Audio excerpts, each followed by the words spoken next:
The Squirrel Box and the Art of Squirreling. Every day a little grey squirrel comes to visit my garden. He hops down from the trees that edge the wood at the back of my house and spends time generally looning around and chasing his own tail.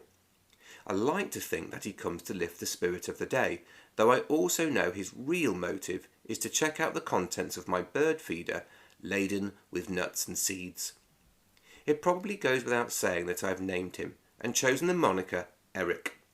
Eric the Squirrel has been visiting me for the last 2 years, and each time he always puts on a display of daring do and adventure, scrambling around and trying to find ways of getting up to the rich hoard that hangs above his head.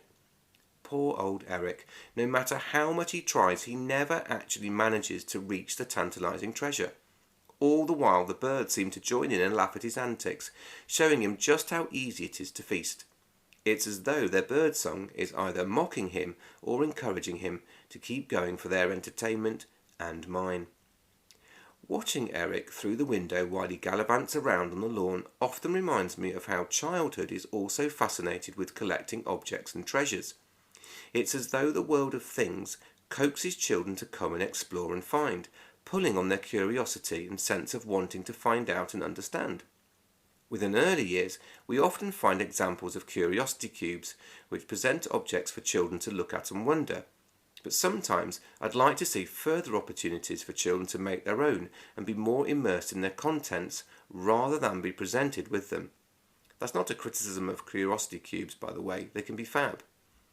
Thinking about how objects pull on childhood made me think about Eric the Squirrel and what we might be able to introduce within our practice to enable children to investigate and explore for themselves, and also trigger the curiosity response in one another. And that's when I saw how a squirrel box might just support this in happening.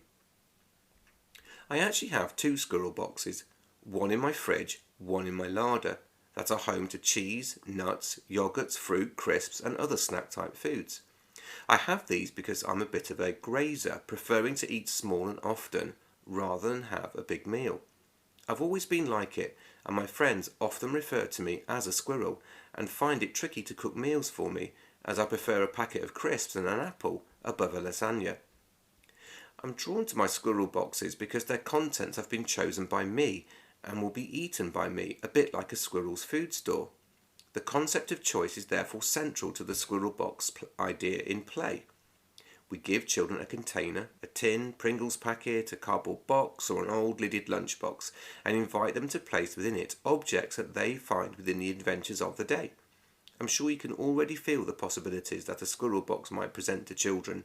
Chat, language, counting, story dreaming, reasoning, make-believe and wonder will all pop up, and even more so because childhood has been able to make choices for itself and immerse in finding and gathering. Of course, one could layer over some suggestions of things to squirrel. A lot depends on the faith we have in children's choices and whether we want to add some extra understanding into the experience.